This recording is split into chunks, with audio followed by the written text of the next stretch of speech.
for Portfolio 1, we need the skill of creating a bar graph, a circle graph, and then copying and pasting those graphs into a Word document.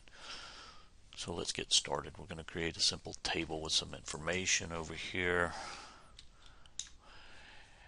And we'll just put in some numbers. Now notice I'm just going to click inside here and I go over to Insert. So I have my table of data, I go to Insert, and it'll give me recommended charts. That's probably a good place to start. Well, you see right there, it gives me a bar graph and it gives me a circle graph. We'll go ahead and do the bar graph first. I'm just going to click on it and hit OK, and it creates a bar graph. And we've got this beautiful bar graph here. We'll move it over here out of the way for a moment. And now we're going to go here and we're going to insert and do the same thing again. Recommended charts. We wanted a circle graph. We'll get a circle graph this time and hit OK. And there's my circle graph. Now notice that I can do different things with it. I can come along here and have it different ways.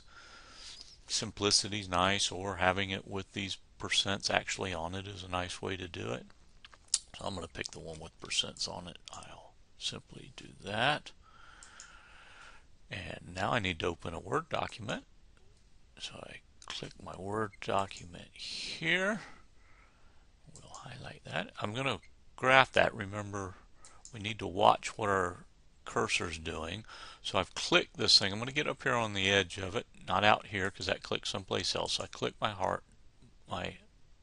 chart and I've highlighted. I'm going to right click and hit copy.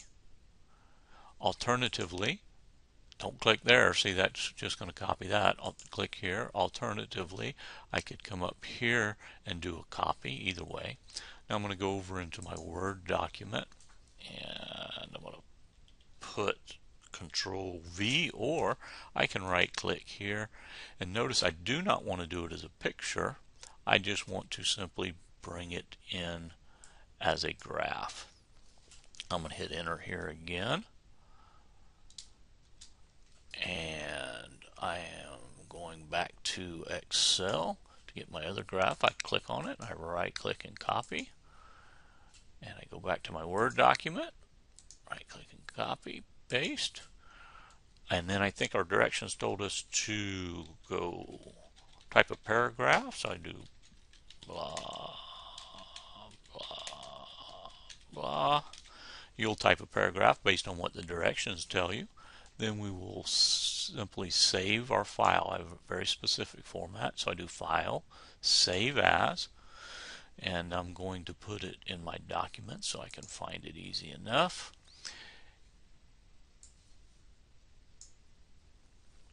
And we're going to title this last name. So in my case, it's Clark underscore first name underscore, and then page.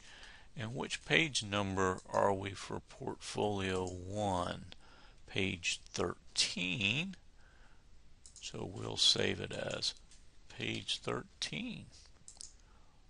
And now we can go into Blackboard and upload it, and we're good to go.